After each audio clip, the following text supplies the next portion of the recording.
there. Like that's the whole. But at that time, when you're that deep, you don't see anything. You don't see anything other than you want other people to feel a little bit of what you're feeling. That's usually what happens. I mean, that's been my experience anyways.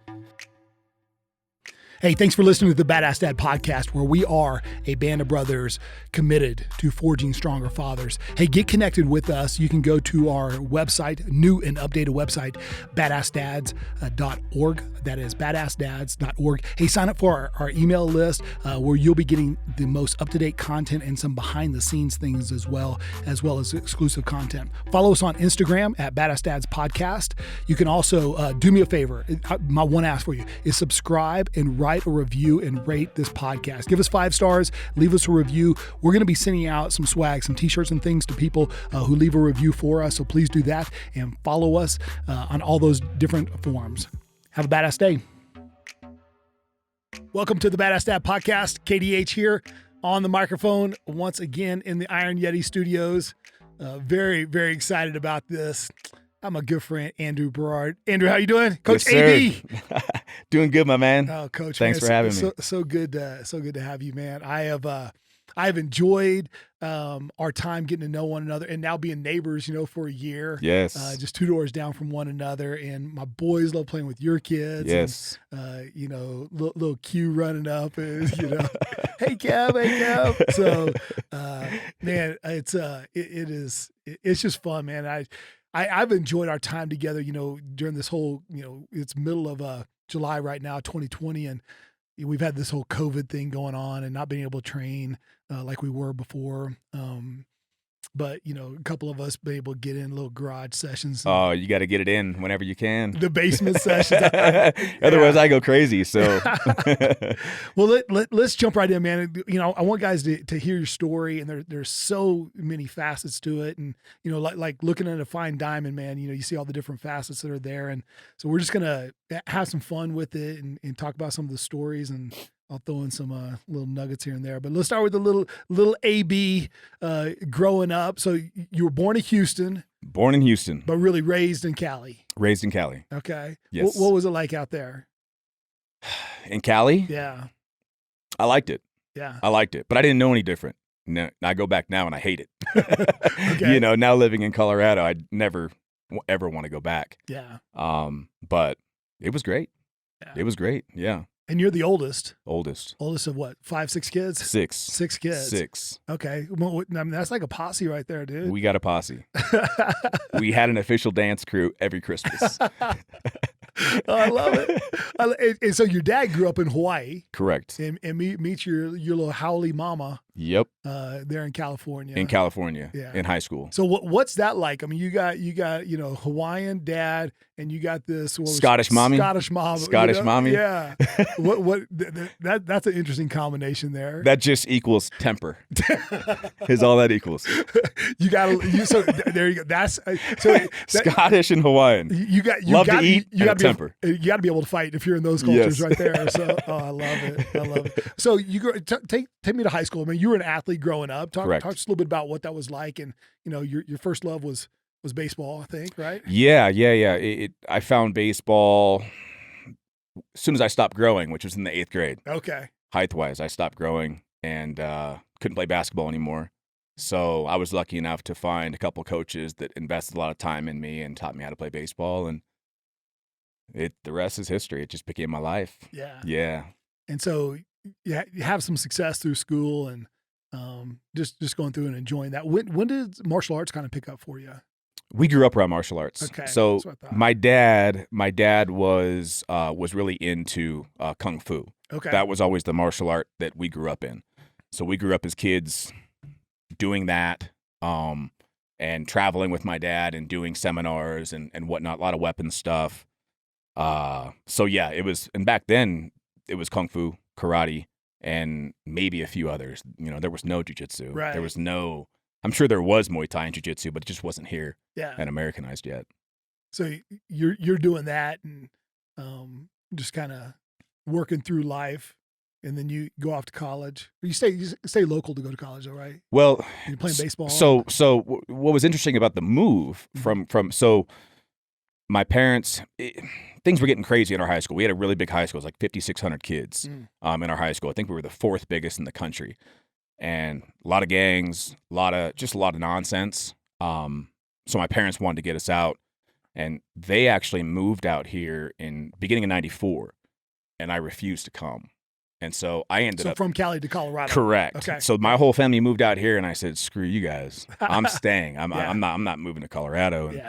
And I made it 6 months, and then I ran out of money.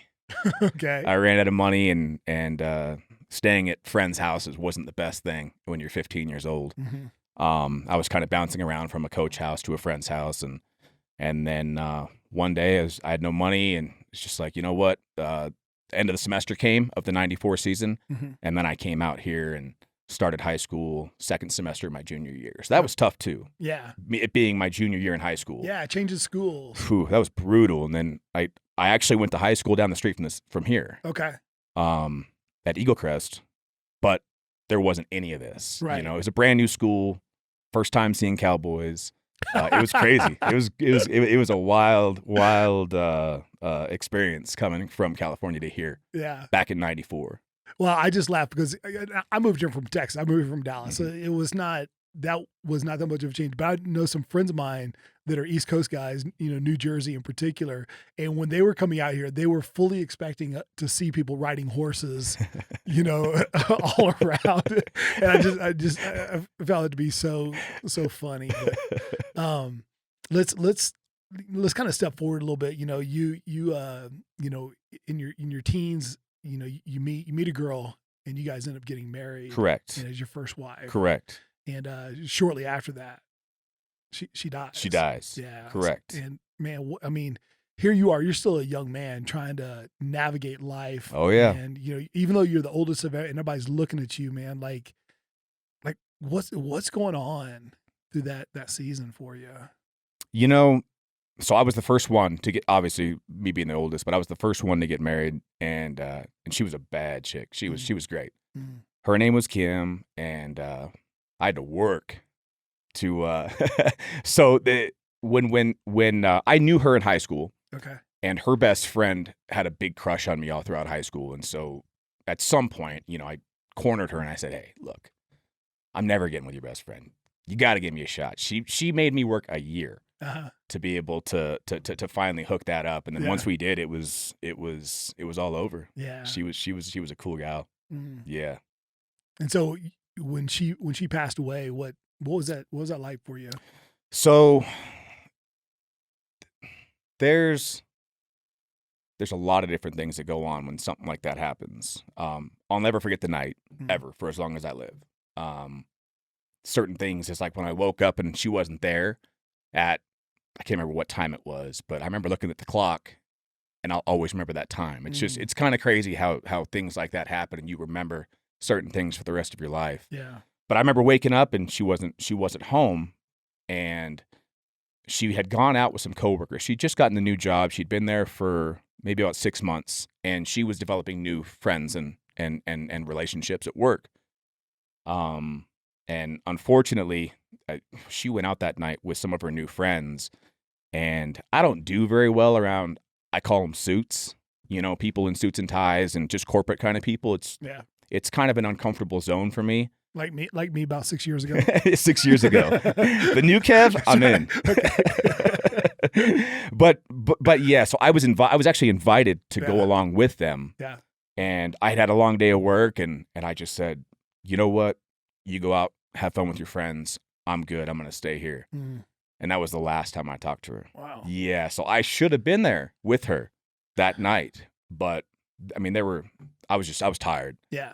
And yeah, it was a crazy time. I remember breaking down and family coming over, and unfortunately my dad, as I told you earlier, found her with the first responding officer. They found her right off 470, and she was ejected from her truck. She didn't have her seatbelt on, which you know, who knows? Yeah. Who knows what could have happened, but yeah, she passed, and that was a long process. That was kind of the beginning of a lot of things for sure. Yeah. Well, I mean, and that's been, about, 15, 20 years ago. And Yes. yet just sitting here across the table from you, I can feel the energy and the emotion that you still have 100. from that time. 100. Like, you know what? There's a lot of ways to deal with things or not deal. Not. 'Cause that's what I did. Okay. I not dealt with it Tell me about that. for a long time. I've just never been a talker. I've never been kind of an emotional guy. Yeah. I don't talk about my feelings. I don't. I get that from my mom Mm. because my dad was the exact opposite, and it drove me nuts. Okay. But I've never been a crier. I don't like people to see me cry. That's just kind of the way that I've always been. And that's kind of the process that I took, was just to kind of bury it. And I surrounded myself with friends, and that helped. But it was 4 months, I think it was, where I finally just said, I got to get out of here. Like this is there was no way for me to heal with when you have a lot of friends and a lot of family. Everybody wants to help. Yeah. Everybody wants to help. And it just got to the point to where it started upsetting me, where I couldn't go out without having to be reminded of it. Almost feels like you're being suffocated by it all the time. Especially, going to bars and, when you're 21 years old, Yep. that's where you go. And then Yeah. people start drinking and getting emotional and it just, and I just eventually had enough. And my parents moved into my house and took care of it for me while I left. And And where'd you go? Hawaii. Went to Hawaii. Yes. So your grandparents had moved back to Hawaii by this point. Correct. Okay, so you got family, so you're there. My grandparents had moved back to Hawaii on the Big Island, and then my uncle, who was my dad's only brother that was alive at the time, Mm-hmm. was in Kauai and then moved to the Big Island. So he was also there, and I didn't really know him very much. He was kind of a quiet guy, and when I moved, the official plan was to live with my grandparents, which is what I did for 2 weeks. Mm-hmm. And then my uncle comes over and says, "Hey, you coming with me?" Yeah. And he kind of took me under his wing and gave me work, fed me, just became my best bud. Yeah. Mm-hmm.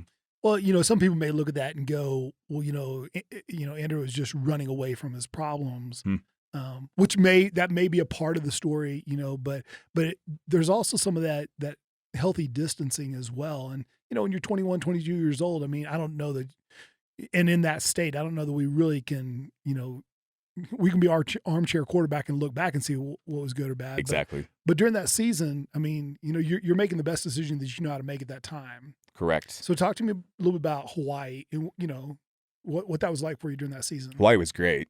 It was peaceful, and that's where I needed to be. I was already a hothead, and Hawaii is the best place to be. It's super chill. I did a lot of driving. I had my car shipped out there, so I would just cruise all the time in my car and just listen to music. And I picked up golf. That's when I picked up golf. Okay. My whole life I made fun of golfers, and then I'm like, you know what? If I'm gonna live in Hawaii, I better golf. Yeah. And my uncle loved to play, so I learned how to play golf, and that's actually what I did with most of my time there. I fell in love with golf. Started lessons, and I'm just like, you know what? And golf is what took my mind off of everything that was going on. Yeah. And so him and I played like 3 or 4 times a week for 2 years. Wow. Yeah. It's pretty awesome. How long did you stay out there? 2 years. 2 years. 2 years. Yeah. Yeah. And I mean, one, having the space, and what I mean by space is literally just distancing yourself from this traumatic event.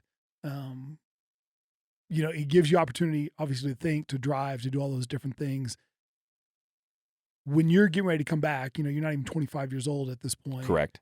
How are you coming back differently? Well, for me, after 2 years, I was able to sit back and say, you know what? I'm ready. Okay. I'm ready. Like, my head's clear. I'm ready. I'm ready to go back. And at the time, he was giving me work, but in Hawaii, there's 2 places to work: construction or hotels. And I'm not doing either. I did construction and didn't like it at all. So after 2 years, I remember sitting there one time and I was in the backyard, sitting there with my uncle. We were playing Scrabble, and it just came over me, like, you know what? I think it's time. I think it's time to go back, because I had dogs, I had a house, I had a lot of things here. So I knew my family and friends were super worried about me, so it was time. And I felt like mentally I was okay to go back. So you felt like some of the healing came about when you were Correct. there? Correct. Was there a moment, like, I'm just thinking back through, some traumatic events in my life, and I one major tragic event in my life, there is a specific moment that I go, it was this moment, there was before this moment, and there was after this moment. And ironically, I meet Gretchen right after this Uh-huh. moment. But was there something like that for you in Hawaii or was it just gradually over time? For me, it was just gradually over time. I was by myself. Okay. I didn't meet anybody. Literally, I spent 2 years by myself. Mm-hmm. And I also understood that that was hard for my family that didn't know me, and I didn't know them, my aunties and uncles, and I had known them from family barbecues, and that was it, but I didn't Right. really know them. But I also came to the understanding, like, this is hard on them too, and so it's just like I can't, even though they want me to stay, I know they're never going to tell me any different. I got to do that for myself, and no, it was 100% just based off of a feeling that I had that it was just that it was time, and I was ready to move on. Like I was ready to meet people. I was ready to. It was that time. Yeah. 2 years was for me, that was a good amount of time. So you come back to Colorado. Pick up the story from there. Whew. Come back to Colorado, and then man, I was in Colorado for a little while, and then I flew out to my best friend's wedding back in Cali. Okay. Flew out to his wedding, and this kind of sums up the kind of person that I've been for a long time. And it's been good for me, but it's caused me a lot of problems. I've always done what I've wanted to do whenever, and I think it was maybe 6 months after I came back here, I went to my buddy's wedding and never came home. Okay. I never came home. So I met a girl, and I knew this girl, and I stayed. I never came back, and her and I got a place, and she was the first person that I really had dated after the fact, and I was there for a little over a year with her, and then she ended up moving out here with me a year later. So I know it's been a long time, but I'm just thinking about these guys that have lost a spouse. How, I don't know, awkward, exciting everything is to get back out and date again. Yeah. Awkward. Like the emotions, there's so many things to go through your head, because one of the reasons why I had to get away is because in that 4 or 5 month period from my wife passing until me moving to Hawaii, there were girls that were 2-3 months after Kim dying that were coming on to me that knew her. And it was just like, people saw this, and it was just I was hanging out at bars, and that's just what happens.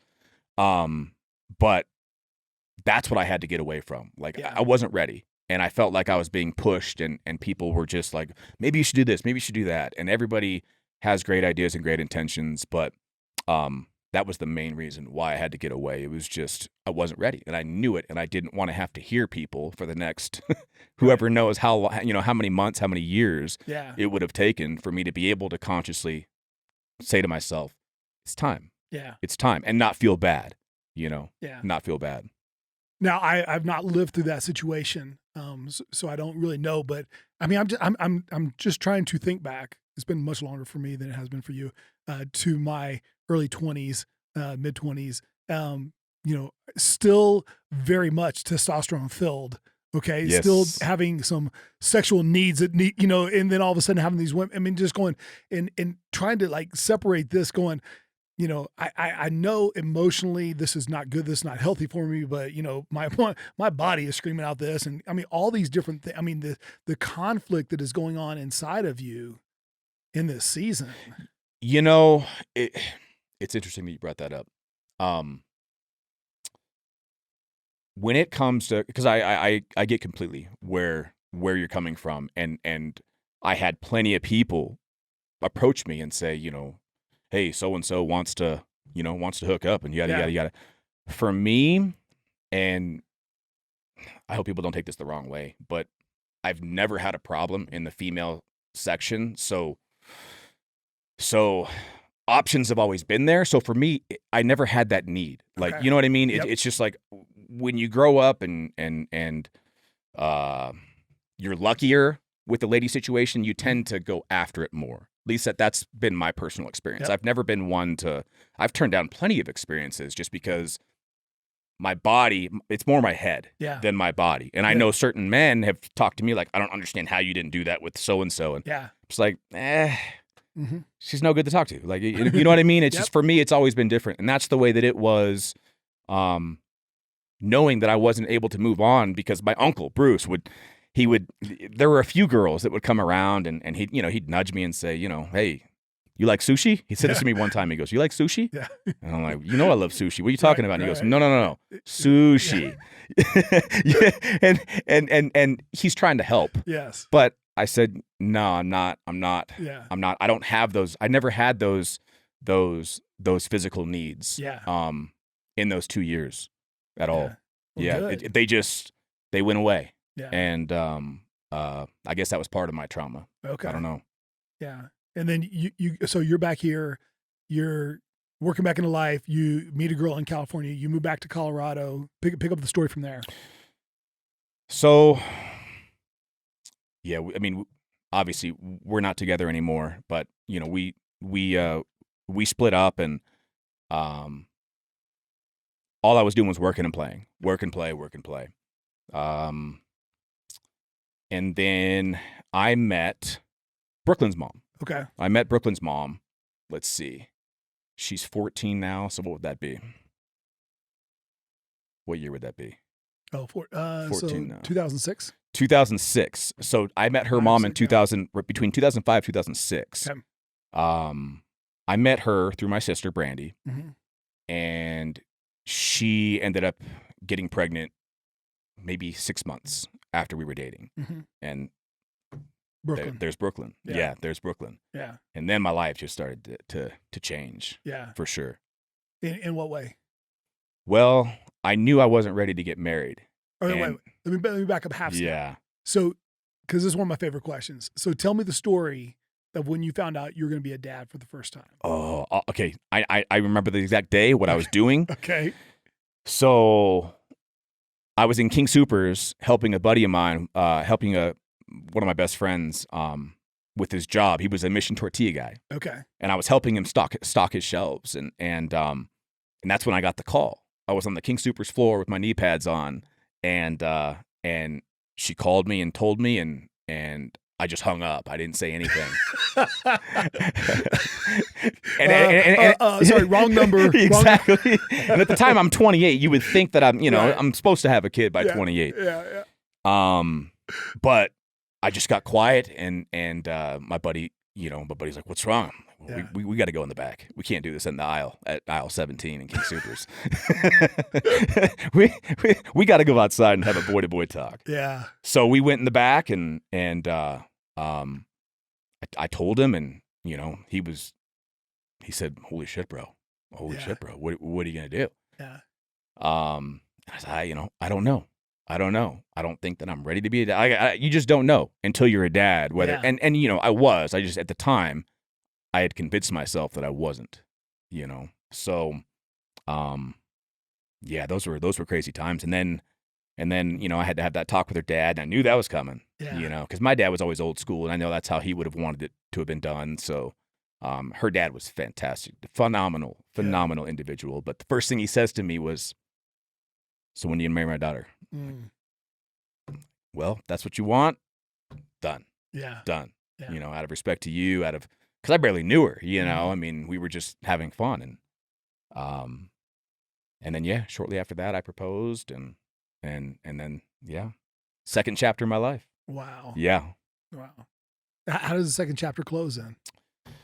So, this is where it gets crazy. Okay. So, we had Brooklyn, and I proposed, but I did one of those. I'm going to propose, but we're not going to get married for at least a couple years. Okay.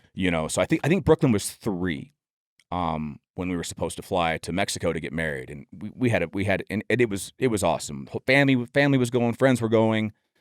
A week before we're supposed to fly out for our wedding. Sorry, 2 weeks before, we find out she's pregnant again. Yes, and so we go in to do the ultrasounds and all that stuff, Yeah. and after the first ultrasound, we got a call, which was a week prior to us leaving to Mexico to go get married. We get a call asking us to come into the hospital, that they needed to talk to us. So we went in. Long story short, she had a heart condition. So they showed it to us, and it was called hypoplastic left heart syndrome, and it's very rare. But they said that she has no chance of living without surgery prior to her birth. And so we had a week to go get married, and we're going to Children's Hospital. We're going to this hospital, just to basically get our options of what our options were. And Brooklyn's mom, my ex-wife, she's a Christian woman, so aborting wasn't really an option for her, but it was for me, just because I knew from my past, like I don't need to be dealing, I don't need to deal with this. I just want to get married and move on, and yada yada yada. So after hearing what all the doctors said, and they didn't have a lot of information about it. There weren't a lot of statistics, which was the scariest part. If you can tell me, well, she got a 75% chance of surviving, then those are, but all they could tell us was 50-50. That's all they could tell us. It ended up being lower than that. Yeah. But through talking with friends and family and a lot of influence, we decided to go through with it. So we go get married, we come back, and we spent weeks at Harvard University at the medical center there. That's where they did the first surgery on Peyton. Basically, they had to put in a stent to open up a way for blood to circulate from side to side, and so they did the first surgery out there, which was that was crazy. Boston's a cool town too, by the way. Yeah. Boston's awesome. But this is all prior to birth. This is all prior to birth. Yeah. And then she ended up having a second surgery, and all of them successful. Okay. All of them successful. Then we get close to the birth, and literally, I can't remember the exact time of events this happened, but I think it was days before her birth. They tell us she's not going to make it. So we were supposed to have her at Children's Hospital off Colfax. There's another hospital next door to it. And that's where the delivery is supposed to take place, because at Children's Hospital, they don't do deliveries.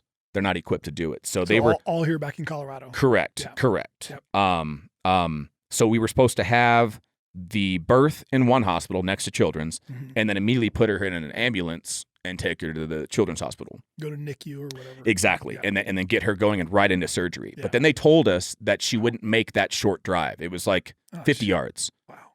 So they ended up last minute.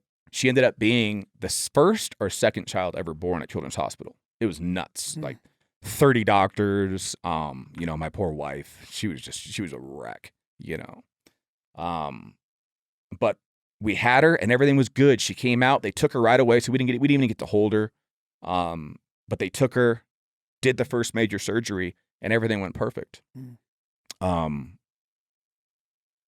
She stayed in Children's Hospital for 11 total days. 11 total days. So during those days, it was in June, so my catering season was in full effect. So I was working 16-hour days, and I wasn't able to be at the hospital as much, So she ended up passing. She caught something, and the shitty thing is, she didn't die from the heart. Something ate her belly. Oh. So she got an infection, and that was a tough. You watch your child in a bubble, and you can't do anything. Worst day of my life. By far. After that, I'll never forget the day that we were holding her. Against my wishes, they asked if they could bring Peyton into a room with all my family. Mm. You know, there's like 22 people deep up in this room, and you got a big family. Big family. And you know, they're passing her around, and it was at that time that I had gotten so much anger. Mm. And then things started going downhill for sure. Mm-hmm. Yep. I knew that I wasn't mentally stable from Kim to handle that. And I tried to tell people that. And their religious beliefs took over. Mm. And they didn't respect her. And mostly they didn't understand where I was coming from. Yeah. Because unless you deal with a traumatic event, you just know, like, I'm not going to walk around and tell people, I can't do that, bro. It's just going to remind me of Kim and you. Like, no, I'm not going to. That's not how I roll.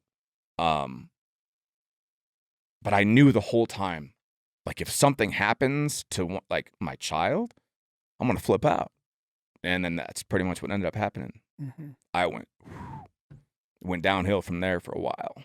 Yeah. And so obviously Peyton didn't make it out of the hospital. She didn't. No, she passed. And the sick thing was when she passed, I immediately went to work.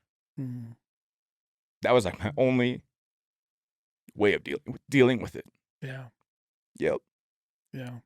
I mean, you know, because there's part of that is self-preservation, though. Yes. You know what I mean? I mean, because you can only cry so many tears, and yes. you gotta be self-aware enough to know, man, if I don't do something right now, I'm gonna lose my shit on someone maybe I shouldn't, and then someone's gonna get hurt, and then I'm gonna end up regretting even worse. And that's unfortunately what ended up happening. Mm-hmm. Was things spiraled out of control for me. I bailed on everybody. My Brooklyn's mom, Brooklyn. I just shut down. Mm-hmm. Doctors put me on medication, and the medication just made everything worse. Mm-hmm. Everything worse. Just turned me into a walking zombie. It wasn't what I needed, Mm-hmm. But in doctors' minds, like, this is what you need. Take a pill and it'll make you feel better. Well, yeah. it's just masking what's really going on here, And luckily later on, somebody comes into my life to get me out of that funk. Okay. Very fortunate that one person came into my life for sure. That's going to take us into chapter 3. Yeah. It's all downhill from there. Yeah. Well, not really, but that was the worst. That was the worst for me, just as a dad, and I'm a alpha male kind of guy. It's just you want to protect your kid, but when you can't and there's nothing you can do, it's just that'll rip your shit apart. So after that, I turned to gambling, unfortunately. Okay. Yeah, I gambled every day, all day. That was the only thing that made me feel better. And I did that for 6 months until Brooklyn's mom left me. Mm. And then so real quick. Yeah. Because in retrospect now, I mean, that's got to be what, she's 3-4 years old. Brooklyn's 3 or 4. Yes, okay. Correct. So that's 10 years ago we're talking now. Yep. In retrospect, you can go, and you didn't use these words, but I feel this from you, that you can go, I can understand why Brooklyn's mom left, because the asshole that I was. 100. The pure, okay. But in that moment, it's the worst. I don't see it that way. Yeah, in the moment, it feels like everybody's piling on. And they're bailing on me. Yes. Yeah. That's the way I took it was, yo, you're bailing on me. And I never really understood that, no, I bailed on them. Mm-hmm. And in return, she bailed on me. Mm-hmm. And she had every right to. Yeah. 100%. Mm-hmm. Yeah, unfortunately. And now I can look back on it and it all makes sense. Everything makes sense. And it's all good. Yeah, hindsight's always 20/20. Yes. You're always able to see it then. Yes. But in that season, I mean, I'm just kind of thinking back to, I don't know, several episodes ago, we had Trent Williams on, and, he talks about shortly after his daughter's born, and he's, sitting on the edge of his bed with his loaded 9mm and a picture of his daughter, trying to make a decision which he's going to choose at that time. Yep. And I feel like you're kind of getting to that place now where you're going, man, you screwed up, you have circumstances, situations that happen, uncontrollable, and then you're finding yourself spiraling, down a deep hole. Yes. And it's almost like there's nothing you're able to grab a hold of. And I'm not saying you stop fighting, but it's almost like you literally just started picking up a shovel and you're digging deeper. Sure. Making it worse. That's what happens. Yeah. You just dig and dig and dig, and some people are fortunate enough to get out, and a lot of others aren't, And for me, it's real simple. It was Brooklyn. That was it.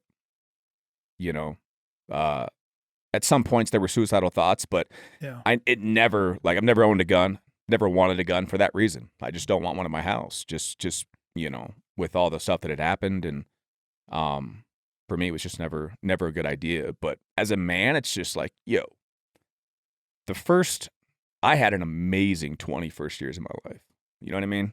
Like, I was so fortunate, good athlete, you know what I mean? Everything came easy to me my first 20 years of life. And then I just hit a pile of stuff that took me in a different direction for a while. And, looking back on it now, it's everything's gotten to me to where I am now. Okay. Yeah. So you make the turn and you say you meet a person that helps you start turning. Well, so after Brooklyn's mom left, and on top of Peyton passing, then the financial crisis happens. Right. And I know you remember that. Yeah. Yeah.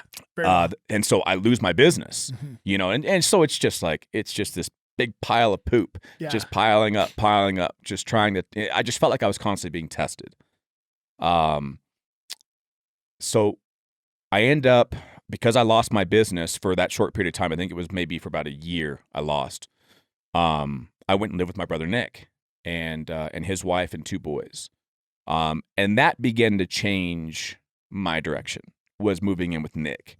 Nick's a pastor, so his outlooks on life are pretty amazing. Okay, so let me ask you, what was that hard for you, because you had felt I hate to put words in your mouth, but the way that I interpret it was you felt a lot of rejection from a Christian community. Correct. And now all of a sudden you're living in this guy's house and you're going, what the hell, dude? Like you're the ones that were just throwing the stones at me. Yes. And it was actually his wife was one of the ones that had made a comment that always stuck with me, who she's an amazing, I love his wife, Kelly. It was just something that came out of her mouth, and she apologized for it later. But Nick was never a part of that. Nick's always been able to separate, church from real life. And his logic on everything just makes sense. It's not always about his church. It's not always about the Bible, what it says. It's just he's a real life kind of guy. Yeah. And for me, that's exactly where I needed to be for that year, for that next year. How did you end up there though? Because at some level you got to be going, man, this is the last place I want to be. It was crazy. When you're in that moment, you're just sitting to yourself saying, shit, I never saw myself getting to this point. Yeah. I never saw myself getting to this point. And I got there. And there's no answers. There's nothing. But what Nick was able to do for me was kind of put things into perspective, and watching him raise his boys helped me raise Brooklyn. They were just such a good influence on me for that entire year. They're the first ones that showed me how to properly raise children. And you see their kids now, and they're a lot like yours, super fun, but totally respectful. And so because I got to be around that helped me start to make changes for Brooklyn and not be so. I was raised as spanked. That's just what it was. My dad, and it was usually me that he was hitting on, but I deserved it. You know what I mean? I was always, I was a punk kid. But that's just the way I was raised, and they taught me to see things just differently. Okay. And that's kind of where things started to turn around for me. But then hit another roadblock. So my best friend that I went to his wedding in California, his nickname was Rhino, and me and him were best buds since the 7th grade. I was a skinny little boy in middle school with a bunch of gangbangers and all these other people, and I was scared. And this big Mexican dude comes up to me one day at orientation and just grabs me by the arm and he says, "What's your name, bro?" And I was scared. I didn't even answer. I was so scared. And I told him, and he goes, "We're gonna be buddies." That's exactly what he said to me. And he was like a foot taller, 150 pounds heavier. And I said, "Right on, my man. You're my guy." Now nobody can mess with me. Yeah. He ended up passing. He ended up passing, and when after his wedding, when things started spiraling downhill, he reached out to me all the time, and I didn't respond just because I didn't want to see him. I didn't want him to see me hurt. Yeah. And luckily, he called me the night before he passed, but him and his whole family was killed in a car crash, in California. So that happens, and it's just like shit. It's like he was my brother, you know. And then so I go up a little bit, and then boom, right back down. And then shortly after that, my uncle Bruce, who I lived with in Hawaii, he died. Deep sea fishing or lobster diving. He passed away. And so it's like, Jesus Christ. I got all these people that have come into my life at certain points to help me, and they're all gone. And things started going. It put me right back. So I left Nick's place, went back home, and yep, I found myself back at ground zero, just in the shittiest place possible. Just kind of waiting. And I think that's the most important thing for people to understand that deal with trauma. It's like what it does is now it's just like I have to train myself not to think about the next thing happening, you know, whether it's with my kids or Elliot or, you know, that's the hard part. Yeah. It's just like, shit, when's this going to stop, you know? So after that happened, I ended up getting into trouble. And so where my life changed was I got into trouble. Brooklyn's mom did something to piss me off over Thanksgiving. And I mean, this is getting personal, but, you know, it is what it is. It's my past, and I'm not ashamed of it because it brought me here. But she was late dropping off Brooklyn, and I was late with Thanksgiving dinner, and we got into an argument. And prior I had made some, so she had remarried quickly, to some guy that worked for the Rockies and whatnot. And I had reached out to him and made some threats and just basically told him like, hey, we both live in Parker. If I see you, I'm going to fight you. Like, that's what I told him. And there's nothing you can do about it.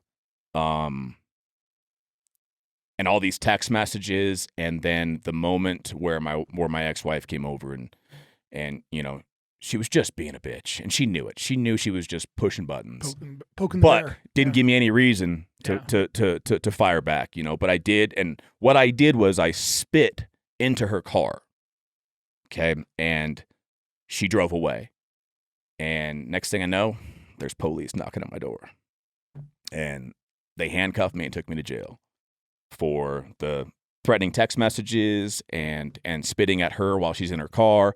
And the worst part about it is Brooklyn's there. Like that's the whole, but at that time when you're that deep, you don't see anything. You don't see anything other than you want other people to feel a little bit of what you're feeling. That's usually what happens. I mean, that's been my experience anyways. So I was blind to it. You know, I didn't even see Brooklyn there at that time. So I ended up spending 4 days in jail, and again, I'm sitting there in my cell, and that's when my life changed. My parents came down. Everybody was defending me, saying, "This is bullshit. This shouldn't have happened. You didn't do anything, and this and that." And I remember looking at my parents who came down to see me, and I said, "You know what? go home. I'm exactly where I need to be. Mm-hmm. It was my first time ever being in jail. So sitting in a cell by yourself makes you think about your shit, makes you sit in your shit. And up until that point, I surrounded myself with plenty of people, gambling, work, and other things, so I never had to sit in my shit, you know? Mm-hmm. And so it was when I was sitting in my cell that it was just like, wow, you know, how did things get here? Like this is rock bottom. And then I met some people while I was in there that said some things that made me see things differently. And because of jail, I was forced to go to counseling. So up until then, I had done some counseling, but I mean, the first shrink that I saw fell asleep while I was talking to him. And so what do you think I'm going to do? You just got a boring story, man. Oh my God. Oh, and it's just like, I'm paying you $200 and this old guy's sleeping on me. But that's when I bailed on shrinks. Like, you know what? If you're not going to sit here and try and help me, like, you don't give a shit. All you want to do is give me a pill and send me on my way. And I'm like, no, that's not what I need. So I never went back to see any form of counseling because it just made me, I resented psychologists. I didn't want to be around them. Yeah. But the courts forced me to go into counseling for 2 years. And it was there that I met the guy that changed my life. And his name was Sean, and he was my counselor, court appointed. But yeah, for those next 2 years, it was hard. You know, basically I sat in a room with a bunch of other convicts and criminals for 2 years, and everybody kind of, most of them didn't have to come for that long, or a lot of them just didn't come back. They ended up going back in or whatnot. But eventually he got me to open up to 20 to 30 grown ass large men. Like that's the hardest thing to do. And it took him a while, and he kept poking and kept poking and kept poking. And then one day it just all came out. And because they're going to keep calling you on your shit till you're. And they would, and they would. And the funny thing, what you just said. So my first week in there, he almost sent me back to jail because I went in, and people were poking right away. Yeah, and I fired back and threatened a few of them. Yeah. Throughout the process, like, you know, you don't know me, like who are you talking to, bro? Right. Type of deal. And it took me 3 months to open up to these guys, and one day it all came out, and it was then where I said to myself, it's okay. Like they actually gave a shit. So instead of being in a room with a bunch of shrinks who don't give a shit, these guys who don't know me, don't have any agenda, they gave a shit. Some of them started crying just hearing my story, you know, and that's powerful for an alpha male who doesn't want to share his story, you know, at that time. You know, it's like my view is it's my problem, and I'll deal with it. You know, I mean, you're what, 32 years old at this time? 30? I was 31. 31. Yeah, 31. Yeah. And so, I mean, you know, you've got pent up 30 years of life and all those, just the stuff you shared here, but there's probably so much more as well. Yes. And so all of a sudden the dam breaks. The dam broke. And it had to. Yeah. But it had to for me. Yeah. If I had never gone to jail, I don't know if I'd be alive still, you know, because I still would be going down that same path. Yeah. You know, in my mind, there's nothing wrong with me. I'm fine. Yeah. I'm okay. Thanks for caring, but I'm good. While everyone on my outside could see it, you know? And so yeah, that I'm so lucky that I ended up in jail. And and not many people can say that, you know? So I'm not asking you to be the shrink or whatever, to be Sigmund Freud for people, but if there's a guy that's listening right now, that has walked similar thing, that has been resistant, is going, oh man, F that, man, I'm not going to counseling, I'm not going to this group. Yes, I don't need some 12-step blah blah blah blah blah. I don't need these other guys. Like, because you've walked that journey and you're now a decade past that. Now looking back, what would you be saying to them? What would you be saying to Coach AB, you know, who's 29, 30 years old, right? And if you go back and talk to him. You know, it's a tough question because I got lucky, you know, and I got lucky that I got to meet that one person. Because any other counselor probably would have come into my life and not have changed and he was the first one to tell me, he goes, look, Andrew, the system sets you up to fail. Okay. So they want you to go back into jail. They make money off you going back to jail. That's what they want. Okay. And then he told me, he goes, there's also a lot of shitty counselors out there that don't give a rat's ass. They're there to collect a paycheck and that's it. And that's the problem that people run into is unless you're able to be lucky enough to find someone that's genuine, that actually gives a shit, that's the only way a grown man, especially an alpha man, is going to open up. Does that make sense? Yeah, absolutely. So that's a hard question to answer because obviously talking is everything, but it has to be the right person. Yeah. You know, I would consider you to be that kind of guy. Just easy to talk to. A lot of people, you're good at what you do because you listen and you don't interject. You know, and a lot of people, myself included, like to interject instead of just listen. You know, I'm a type of guy that listens to problems and right away my mind goes to, well, this is what I would do. So it's pretty easy, you know, and then I have to give my response. Yeah. The best thing that you can do is find someone that just listens and that you can find that connection with. Yeah. And sometimes that can take some time. But patience is everything. And I'm living proof that if you do it, you can have an amazing life. Like I am so stoked at my life right now. Like it's great. I've been so fortunate. And I just wish that other people could experience, you know, from going to extreme highs to extreme lows and then back to the highs. Because reality is a lot of the people don't make it. And that's sad. Well, that's the sad part. Okay. I'm just laughing on two different things. And so, you know, in hearing your story and just where we are in the story right now, it reminds me of the great philosopher Chuck D from Public Enemy. Public Enema. Who said, yes, don't let a win go to your head or a loss to your heart. And how you navigate that. And, you know, your willingness, you know, I mean, even now, because I mean, you know, you're a decade past this and you're talking about how great your life is right now. And yet at the same time, in the midst of COVID, once again, similar to the financial crisis, hopefully it'll come back, but you're not able to do the catering business. I have had no income for the entire year. Right. Your wife, it's awesome. Your wife just lost her job. She lost her job. You know, correct. And you've got 3 little mouths at home full time to feed. Plus, you know, Brooklyn's coming over. You know, I'm like, dude, like, so not to fast forward your story too much, but I go, man, how are you able now to be so positive? I mean, you're one of the most positive guys. Anytime I shoot you a message, it's always something positive, encouraging. You know, if I send you hey, dude, I need to train, man. Like, can you do, you know, Tuesday at 4:30? Like, yeah, dude, I'm in. Let's go. You know, and so, yes, always. How is that? You know, it's martial arts. Okay. Martial arts for me, like that's the only way I'm able to stay sane. That's it. I mean, yeah, it's been crazy times, but I've been able to train my ass off, you know, and get back up in a stand up and you know, Elliot, who most don't know is my wife. Her and I sat down from the beginning. Elliot's not a guy. I thought I get that all the time. I thought with all the experience with females, me, just go, you know what? I better try something different. I don't want to continue to go.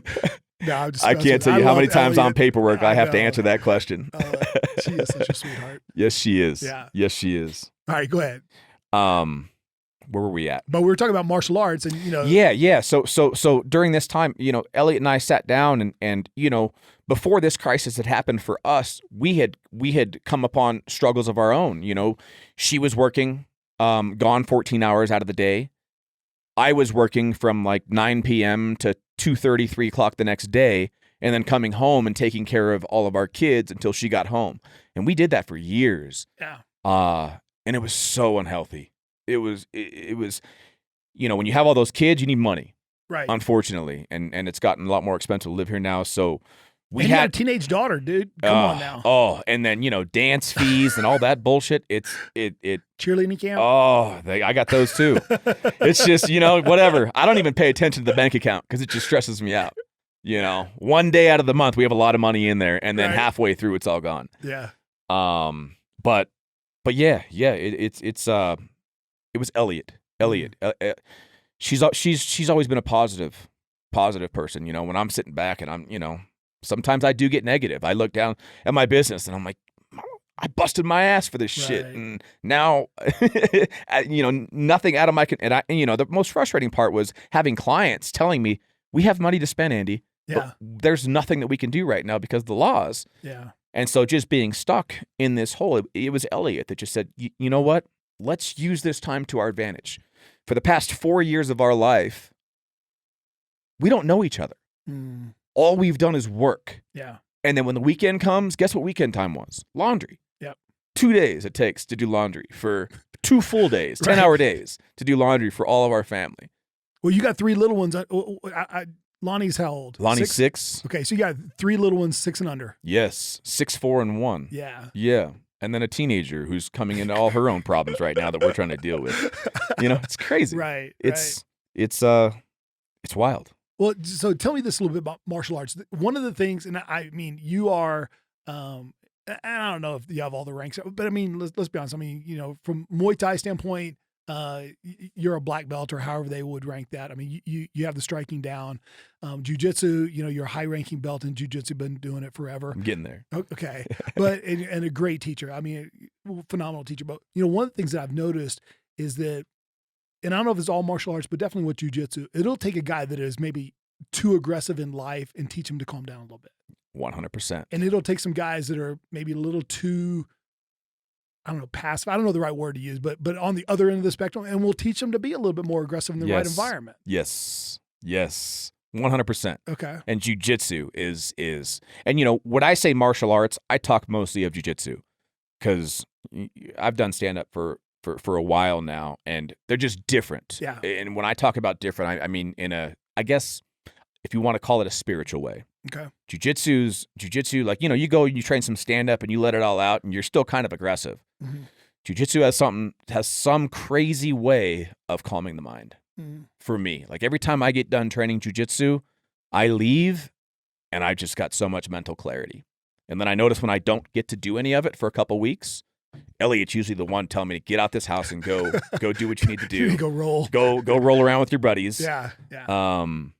But yeah, it's in my opinion, and I've tried a lot of different martial arts, and jiu-jitsu was the one for me that started giving me that mental clarity. You know, I could just leave everything on the mat. Yeah. You know, and you know, I think a lot of it is you get tested. You know, you get tested and you're usually sparring. You know, with stand-up, you only spar on certain days. Right. And there's not as much sparring. In jiu-jitsu, especially training with these guys, that's all they do is spar. So it's just being able to get out that aggression, get it out in a positive way. That's the thing. Like I never, and you know this training with me, never have I gone into a training situation where I said, I'm going to fuck this person up today. Like, I'm going to hurt this person. Yeah. I'm in a bad mood, so I'm going to do this to this person. Yeah. It's never happened like that. Right. You know, when I walk into the gym, it's all smiles. Like, the world is left behind. Yeah. And all it is my buddies and a mat. Yeah. For the next 2 hours. And for some reason, that's just always what has made me happy. And a lot of it, too, is a lot of the people that I've met through martial arts, they've gone through shit, too. Mm-hmm. You know, and they need to let aggression out too. So I can relate and understand to a lot of these people that come in through the doors. I don't share my experiences with all of them, but you know, I get it. Yeah. And sometimes can be a good ear for them to reach out to. Yeah. Well, you know, I think that's a great place for us to wrap up there because I want to ask, and I didn't ask you this before, but if there's a dude out there that is going through a particularly tough season of life, you know, dude, I mean, lost a spouse dies, death of a child, you know, best friend, loss of a business, you know, just having a teenage girl. Probably the hardest of all. Yeah. But if there's a guy that's in that situation and they want to just reach out to you, and they just want to say, hey, Coach AB, man, I don't even know if I need advice. I just need to get something off my chest. Can they reach out to you? Do you mind? 100%. Okay. So go ahead. 100%. You know, I've always thought that, and I'm not, you know, I don't have a method like shrinks or counselors do. But there's nothing better than talking to someone that you can relate to. Yeah. Period. It just makes you more comfortable because you can talk to anybody in the world, but unless they've experienced what you've experienced, Yeah. they don't get it. And unless you get it, like I don't really care what your advice is because you either got your advice from media, TV, movies, yada, yada, yada, life experiences, but nothing that you've personally experienced. And I think it's important that like now I'm just in a position where it's just like, man, I made it. Like through all the bullshit, through all these years, I made it. And when I see people struggle like that hurts me because I get it. Yeah. You know, and when I see people make mistakes and do, just make bad decisions, man, I don't blame you. Like I get it. Yeah. Whereas a lot of people blame, oh, this guy did this and he's a prick and yada. Well, maybe there's something going on with the man or woman, Everybody has a story, and I've always found pleasure when people have come to me and said, what did you do in this situation? How did you handle it? What can I expect? That's the hardest part is you just don't know what to expect. Yeah. You don't know how you're going to react a week, a month, a year later. Are you going to change? There's no formula for it. There's no formula for it. Yeah. None. Well, I've shared with you before that, I was raised by a good, tough Texas granny, and my granny, she taught me, unless you've walked a mile in a man's moccasins, then, you're not going to totally understand. And so, there's some guys that you've already walked in their moccasins and they may need someone to touch base with. So we'll include all of Coach AB's information, Instagram, email, some stuff like that as well. So, man, thank you so much. Andrew, I just want to thank you, first of all, just for your friendship, being here today, but just, your willingness and your toughness and your grit to walk an incredibly tough path that you didn't necessarily choose. Now, some stuff you chose. Yes. Okay, you stepped in some stuff you chose to step into, but you've come out the other end, and you are an inspiring example of what it looks like to be a badass dad. So I want to thank you so much, my man. All right, a pleasure as always. All right, appreciate it. Hey guys, have a badass day. Be a badass dad, and we are out. Wait, Steven, stop the music. Okay, if you listen this far, give me 87 more seconds. All I want you to do is please subscribe, leave us a review, leave us a 5-star rating. Do that now. You listen this far, just go ahead and leave us that quick review. Also, go to the Instagram. Follow us on the Instagram, the Badass Dads Podcast there. Go on Facebook. You can follow us there. Go to our website, BadAssDads.org. Register there. You can get all the up-to-date, everything from behind the scenes. Get the stuff. You can also find some swag, t-shirts and hats and mugs and different things, notebooks there. So please, you listen to this far, give us a few more seconds. Have a badass day.